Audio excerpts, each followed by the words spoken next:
उसके बाद अध्यक्ष जी गुरु जी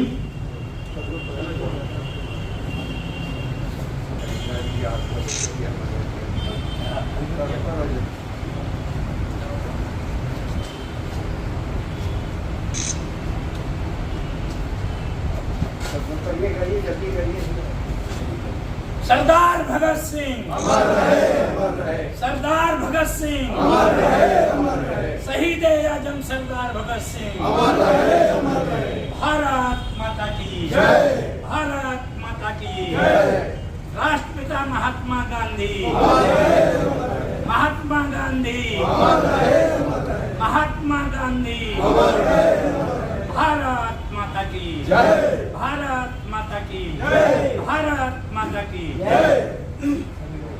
क्योंकि गुरुदेव ने अग्नि पुष्प भगत सिंह पर पुस्तक लिखी है जो यहाँ पर समर्पित की है अपने शिष्य रामलाल यादव को अभी लेकर आए हैं और सारे पुस्तकालय के लिए भी आपने वो पुस्तक दी है जिससे भगत सिंह के बारे में गुरुदेव के जो विचार हैं वो लोगों को तक पहुंचे और लोग उससे लाभान्वित हों। क्योंकि शहीद आजम भगत सिंह जैसे लोग सैकड़ों साल में पैदा हो, मात्र 23 वर्ष की उम्र, विलक्षण प्रतिभा, अध्ययन बेजोड़, लेखक बेजोड़, निर्भीकता की प्रतिमूर्ति। जो सारी बातें हमारे वक्ताओं ने कही हैं, कहीं से आपको लगता है कि कितना महान व्यक्तित्व रहा होगा भगत सिंह जी का, और जिन्होंने बाल्यकाल से अपने परिवार से क्रांति की बात सुनी थी, देखी थी, इनके परिवार ने महसूस किया था, उसका इन पर प्रभाव पड़ा। तभी ये 12 वर्ष की उम्र में 12 मील पैदल चलकर जलियांवाला बाग पहुंचे और मिट्टी का तिलक किया, जहां पर हजारों लोग घायल हुए थे, जान उनकी चली गई थी, निहत्थे लोग। इतनी क्रूरता को देखकर क्या 12 वर्ष के बच्चे के अंदर इतना ज्ञान होता है? लेकिन सरदार भगत सिंह आज शहीद आजम भगत सिंह इसलिए है कि उन्होंने कम उम्र में क्रांति की ज्वाला को अपने अंदर प्रज्वलित कर दिया और उन्होंने जो असेंबली में बम फेंका वह कोई मामूली घटना नहीं। और उन्होंने कहा कि मैं अंधे और बहरों को इस बम को फोड़कर अपनी बात सुनाना चाहता हूं। वह चाहते तो भाग जाते, लेकिन ये बहादुर लोग वहां गिरफ्तारी दी खुद डटे रहे। और जब फांसी की सजा इन्हें हो गई और कई वकील लगे हुए थे इन्हें बचाने में, परिवार के लोग भी इनसे कहते थे कि आप क्षमादान मांग लीजिए। इन्होंने कहा आप लोग आना मत। परिवार के लोगों को मना कर दिया मिलने से कि आप आना मत, मुझे तकलीफ होती है।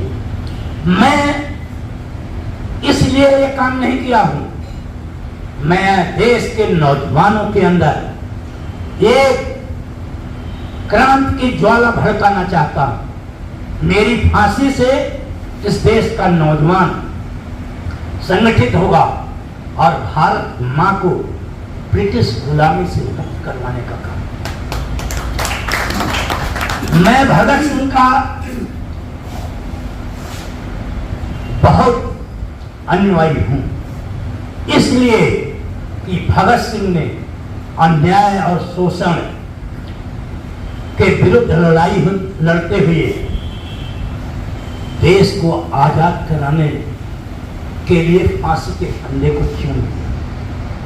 और मैं महात्मा गांधी का भी अनुयायी हूं, जिसने सत्य, अहिंसा और सत्याग्रह से इस देश को आजाद कराने का काम किया। ये दोनों महान हैं। एक तो क्रांति के द्वारा देश को आजाद कराने का काम किया, तो दूसरे ने सत्य, अहिंसा, सत्याग्रह के काम। भगत सिंह महात्मा गांधी का बहुत सम्मान करते थे और उनके विचार से चौरी चौरा कांड के पहले सहमत थे, लेकिन जब महात्मा गांधी ने आंदोलन, असहयोग आंदोलन वापस ले लिया, तब भगत सिंह महात्मा गांधी के विचार से हटे, लेकिन सम्मान में कोई कमी नहीं थी, पूरा सम्मान करते थे। और आज स्थिति क्या है? आज तो दूसरे विचार का नेता वो भी देश के विकास के लिए, देश के नौजवानों की सोच के लिए ही काम कर रहा हो, लेकिन उसे दुश्मन की तरह देखा जा रहा। जो वीरेंद्र बाबू ने चिंता व्यक्त की कि आज लोकतंत्र ही खतरे में है, जिसके लिए हमारे लोगों ने कुर्बानी की।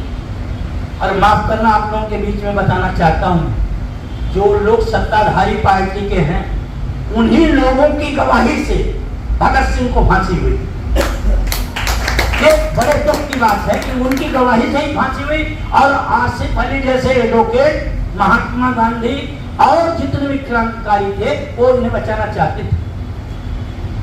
तो यहाँ पर जो काम जो है हो रहा है, आर्थिक असमानता बढ़ती जा रही है।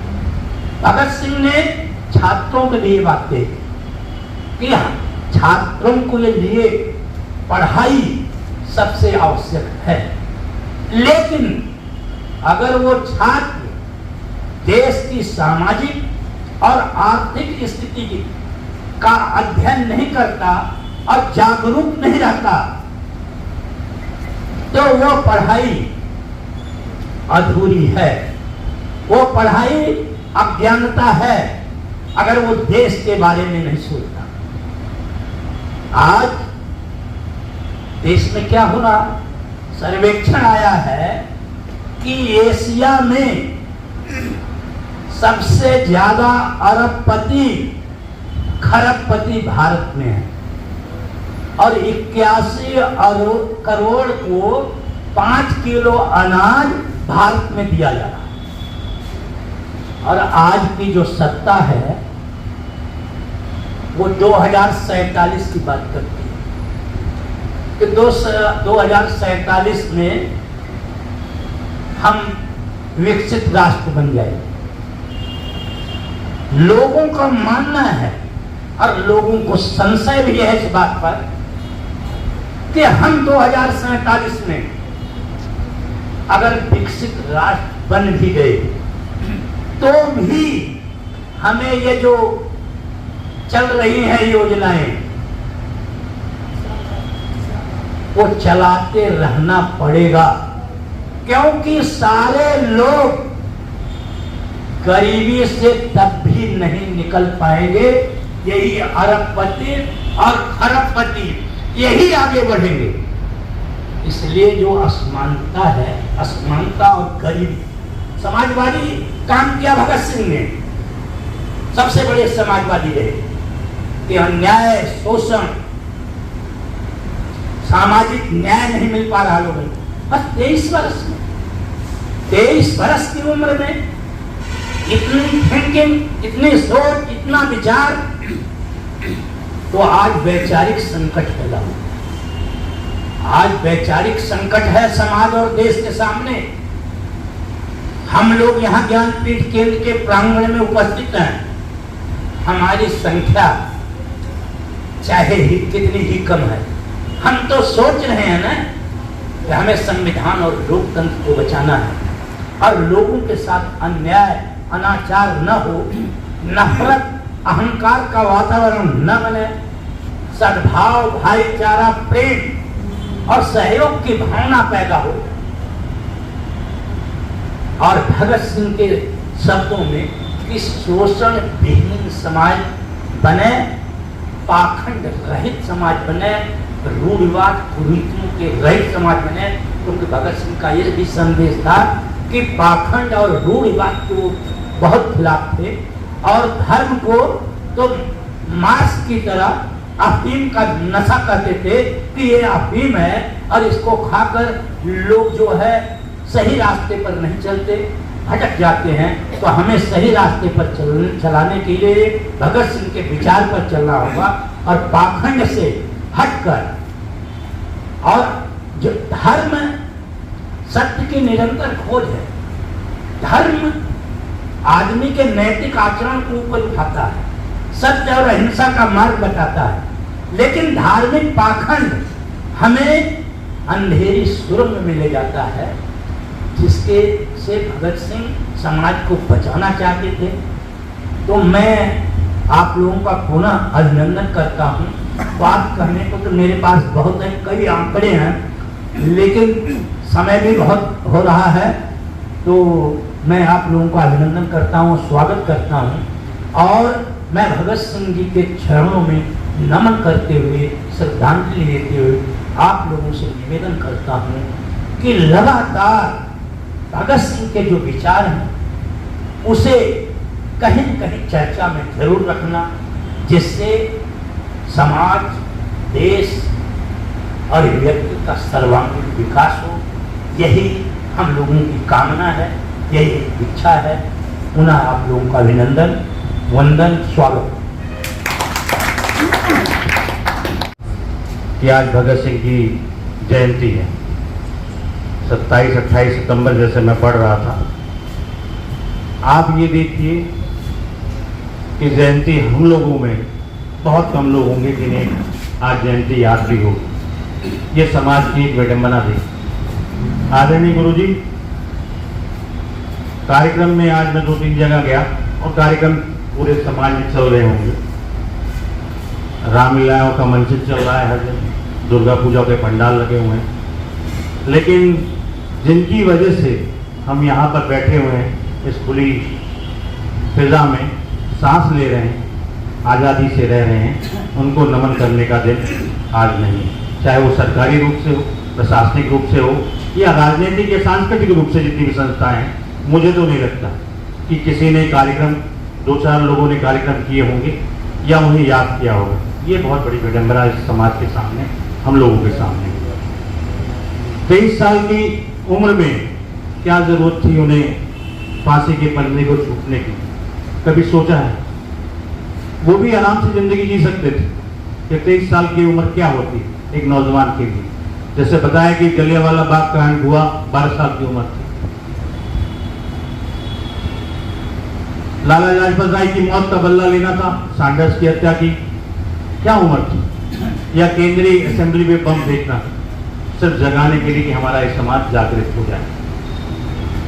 जो सपना उन्होंने देखा था, क्या हम आज़ादी के कितने साल हो गए? हमेशा बोलते हैं कि 75 हो गए, 78 हो गए, 80 साल हो गए, 100 साल भी हो जाए, लेकिन हम लोग कहाँ पर खड़े हैं? आज हम अपने महापुरुषों को या स्वतंत्रता सेनानियों को इसलिए याद करते हैं। आप देखिए, चाहे वो राजनीतिक सामाजिक संस्थाएं जितने भी हैं, सिर्फ राजनीतिक प्रतीकों के लिए हैं कि उनका हम राजनीतिक इस्तेमाल कैसे कर लें। सभी राजनीतिक दलों की बात करना चाहता हूँ या सभी संस्थाओं की, कि वो हमारे समाज के हैं तो हमने याद कर लिया, वो हमारी जाति के हैं तो हमने याद कर लिया।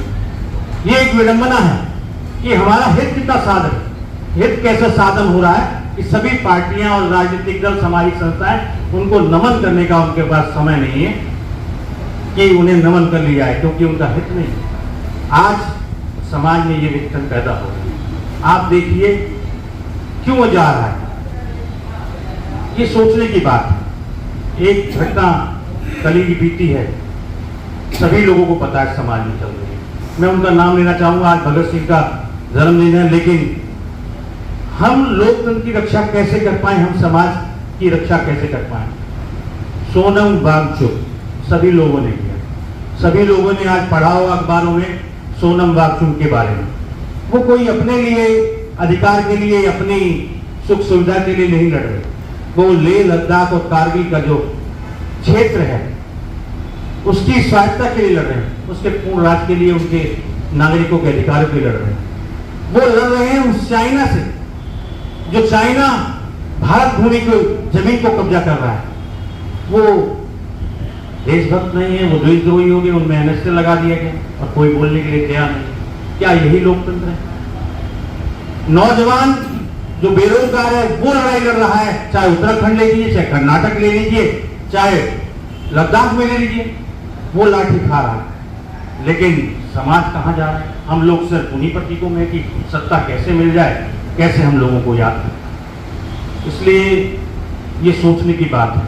मैं आप लोगों से सिर्फ निवेदन करने आया हूं, अगर संघर्ष नहीं कर सकते, अगर संघर्ष नहीं कर सकते तो बोलना सीखिए, आवाज उठाना सीखिए। अगर आवाज भी नहीं उठा पाओगे तो लिखना, लिख कर आवाज उठाओ। लिखने का माध्यम है, लिख कर लोगों को बताओ, जगाओ। नहीं तो लिख भी नहीं पाओगे तो उन लोगों का समर्थन कीजिए जो इस काम में लगे हुए हैं, जो लोगों को जगाने में लगे हैं। अगर ये समर्थन हासिल नहीं, समर्थन हम नहीं दे पाए तो समाज कहां जाएगा? ये सोचने वाली बात है। 100 साल हो जाए, 200 साल जो अंग्रेजों की गुलामी है उससे बदतर हालत इस समय है कि आप आवाज नहीं उठाते, आपको जेलों में डाल दी जाएगी। लोकतंत्र पे सबसे बड़ा आघात इस टाइम चल रहा है। इसलिए हमें उन लोगों का साथ देना चाहिए, आवाज बनना चाहिए, तभी सच्ची श्रद्धांजलि हमारी भगत सिंह जी के प्रति होगी कि 23 साल में उन्होंने जो सपना देखा हमारे देश आजाद होगा, सबको हक अधिकार मिलेगा। आज हक और अधिकार की बात कोई करने वाला नहीं है, अगर करने वाले हैं तो वो उसकी आवाज कोई नहीं बनता। आज देख लीजिए वही आंदोलन हो रहा है। कभी ऐसा हुआ है आज तक लोकतंत्र में? बहुत सारी सरकारें रही हैं, बहुत सारे हो रहा, कभी भी आवाज को नहीं दबाया था कि हिंसात्मक आंदोलन को दबाया जा रहा हूं, जो देश के लिए सबसे बड़ा काम कर रहा हूं उसकी आवाज को दबाने का काम कर रहा तो आम आदमी। लेकिन आम आदमी ताकत बनेगा जब तक नहीं होगा। किसी सरकार को, किसी सत्ता को या किसी अहंकार को तभी दूर किया जाता है जब हम लोग का बलिदान, कुर्बानी देनी पड़ेगी। जब उन्होंने 23 साल में कुर्बानी दी, उन्हें क्या हक पड़ता था? ऐसे ऐसे असंख्य लाखों लोगों ने, नौजवानों ने कुर्बानी दी देश के लिए, उन्हें क्या पड़ी थी कि हमारा देश क्या हो, 100 साल बाद क्या होगा? लेकिन आज क्या है? आज क्यों डर है, क्यों घबराहट है, किस लिए है घबराहट? इस बात को सोचने की बात है। इस डर को निकालना पड़ेगा, इस घबराहट को निकालनी पड़ेगी, नहीं तो आने वाली पीढ़ी हमें माफ नहीं कर पाएंगे। गुलामी चलती रहेगी, सब लोग काम धंधा कर रहे हैं, चलते रहो, सब लोग रोजी रोटी कमा रहे हैं कि ये नहीं वो करेगा, हम करेंगे, वो करेगा, करते रहे। नहीं कर पाएंगे, साथ दीजिए उन लोगों का जो इस काम को कर रहे हैं। यही सच्ची श्रद्धांजलि होगी। बहुत बहुत मैं उनके चरणों में नमन करता हूं कि क्रांतिकारी के उन्होंने जो बीज बोया वो क्रांति की लक्ष्य रहे, समाज हमारा चलता रहे और हम लोग उस आवाज को, उस कंधे को बना कर सकते हैं। बहुत बहुत धन्यवाद। बहुत बहुत देखो, भगत सिंह उस जंगल में नहीं पैदा होते हैं, ये ध्यान रखना। आप हमारे इन बच्चों के वो देखो जैसे मैग्नेट लोहे को एकदम चार्ज कर देता है, ऐसे ही भगत सिंह, चंद्रशेखर और जो नाम लिए हमारे साथी क्रांतिकारियों के, आप कल्पना कर सकते हैं कि मैं करहा रहा हूँ बिस्तर पर पड़ा हुआ और राम दुलार जी का मेरे पास फोन पहुँचता है कि गुरुदेव ऐसा, मैंने कि मैं भगत सिंह की उम्र में ही खड़ा हूँ तुम्हारे लिए, हम आएंगे, हम आएंगे। बात असली ये है, अब जो चुनौती है आप लोगों की और जिस तरह से छेड़ा जा रहा है, आप अपने मुल्क को समझिए। आप संविधान बचाइए, पाखंड मिटाइए, सब समझ में आता है, लेकिन ये मत भूलिए कि आपके देश में आप रामायण कथा पढ़ोगे तो परिवार का विग्रह मिलेगा, आपको अपनों का विग्रह। आप महाभारत पढ़ोगे तो एक सत्ता तंत्र दुर्योधन वो कहता होगा धर्मराज का बच्चा अपनी जगह जाए, यहाँ नहीं झांकने देंगे हम। तो आपके यहाँ संविधान का खतरा रामदुलाल भी आज ही नहीं है, आप भी रगों में है, ये मत भूल जाइएगा। अब आपकी भिड़ंत अपनों से है, गैरों से नहीं है। हिंदुस्तान में क्रांति आज तक जमकर हुई नहीं है, ध्यान रख लीजिए। यहाँ महाभारत हुए हैं, रामायण की लड़ाइयाँ हुई है, मैं आपको बताता हूँ, पर वो सब हम में रहा। सारा गीता ज्ञान जो कृष्ण जी ने दिया है, अर्जुन ने कहा कि ये बताओ ये सभी तो ताऊ चाचा के खड़े हुए हैं, इनको निशाना बनाऊं? बोलिए। अब जब चुनाव में खड़े हो तो गुरुजी खड़े हो जाओ, हम टिकट दे रहे हैं। हमने कहा वीरेंद्र के सामने खड़े हो जाओ गुरुजी। अपनों में जब आप फंसते हैं तो आपके सामने कुछ कठिनाई होती है। मेरा कहना ये है, हमारे देश में अब परिणाम क्या हुआ है कि जितना नौजवानों पर भरोसा नहीं है हमारे वर्तमान सरकारों को, सत्ता तंत्र को, सभी में हाँ पंचर है, ये ध्यान रखिएगा। तो इनको भरोसा नहीं है नौजवान शक्ति पर कुछ कर दिखाने का, तो ये बाबाजियों का पल्ला पकड़ते हैं सारे के सारे। और आप रोजाना सुन रहे हैं जितनी न्यूज बाबाजियों की आपस में गाली गलौज और लड़ाई की आ रही है आजकल, नेताओं की नहीं आ रही है, आखिर नेताओं की नहीं आ रही है। तो ये हमारे देश का एक अजीबो गरीब है। अब मैं आखिरी बात आपसे कह दूँ, और वो ये है, देखो सबसे ज़्यादा पाखंड और रूढ़िवाद की घटती जो मानी जा सकती है वो संस्कृत विद्या में कह सकते हैं आप, क्योंकि आपकी सबसे पुरानी विद्या है। और जो आपके सामने गुरुजी का ताज पहने हुए हैं, ये संस्कृत के विद्यार्थी रहे हैं। मैं शपथ पूर्वक कहता हूँ कि मेरे अंदर भगत सिंह जागा है संस्कृत विद्या से, अंग्रेजी से नहीं जागा है, संस्कृत विद्या से जागा है। आपको बताता हूँ, नौजवान हमारी दुर्गा भाभी जो हमने पैदा की वो साक्षात दुर्गा थी भाई साहब। भगत सिंह ने जिस समय सैंडर्स को शूट किया हमारे नौजवानों ने, तो आपको मालूम ही है अच्छी तरह से, न तो गौर साहब उसे छिपा कर ले जा सके थे, ना कोई मिलिट्री का दस्ता था जो भगत सिंह को ले जाए बाहर। दुर्गा भाभी उसकी बीवी है कि आज कोई कर देगा अपना इस तरह से क्या, किसी की बीवी बन करके और उसको ले जाए खतरे से बाहर निकाल करके, बहुत मुश्किल होता है। हमारे देश में बड़ी कुर्बानी की है। ये देश आता संकट के दौर से सिर्फ इतना गुजर रहा है कि यहाँ पर गरीब और अमीर का द्वंद्व नहीं शुरू हो रहा है। यहाँ पर तो जाति और मजहब ही आपके पीछा नहीं छोड़ता सारे का सारा। यहाँ बाबा जी ही आपस में गदा चलाने लगे हैं। अब देखिएगा विनोद जी उनका गीत गाएंगे। जय हिंद। प्रकाश की ओर का एक कदम। लोकतंत्र बचाना है, लोकतंत्र बचाना है, संविधान बचाना है भैया, लोकतंत्र बचाना है, संविधान बचाना है, अन्याय अनाचार मिटाना है, अन्याय अनाचार मिटाना है, लोकतंत्र बचाना है भैया, संविधान बचाना है। अत्याचारी अहंकार शोषण मुक्त समाज बनाना है, अत्याचारी अहंकार शोषण मुक्त समाज बनाना है, परिवर्तन लाना है भैया, परिवर्तन लाना है, परिवर्तन लाना है भैया, परिवर्तन लाना है, लोकतंत्र बचाना है, संविधान बचाना है। झूठ लूट महंगाई, झूठ लूट महंगाई, जुमलों से जन को मुक्ति दिलाना है, झूठ लूट महंगाई, जुमलों से जन जन को मुक्ति दिलाना है, सद्भाव प्रेम सहयोग और बंधुत्व बढ़ाना है, सद्भाव प्रेम सहयोग और बंधुत्व बढ़ाना है, परिवर्तन लाना है भैया, परिवर्तन लाना है, परिवर्तन लाना है भैया, परिवर्तन लाना है। लोकतंत्र बचाना है, संविधान बचाना है। जाति धर्म के ऊपर उठकर, जाति धर्म से ऊपर उठ मानव में विश्वास जगाना है। जाति धर्म से ऊपर उठ मानव में विश्वास जगाना है। पाखंड रूढ़ियों और कुरीतियों से सबको निजात दिलाना है। पाखंड रूढ़ियों और कुरीतियों से सबको निजात दिलाना है। लोक को शिक्षित करने का एक अभियान चलाना है।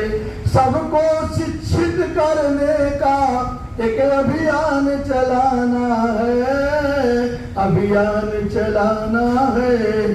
परिवर्तन लाना है भैया, परिवर्तन लाना है, परिवर्तन लाना है भैया, परिवर्तन लाना है।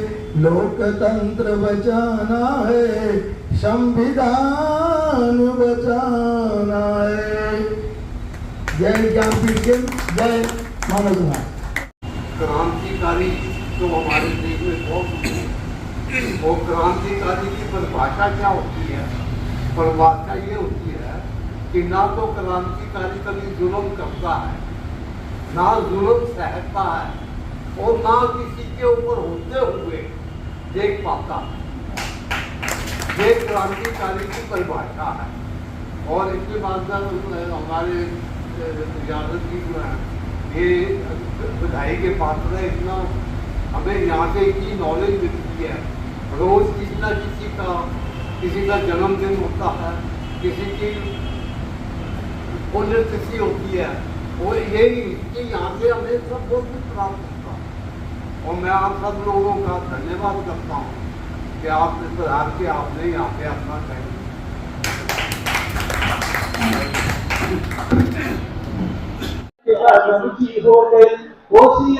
नमस्कार, प्रणाम। मैं खुशबू तिवारी आप सभी के बीच रूबरू हूँ GNA न्यूज चैनल के माध्यम से।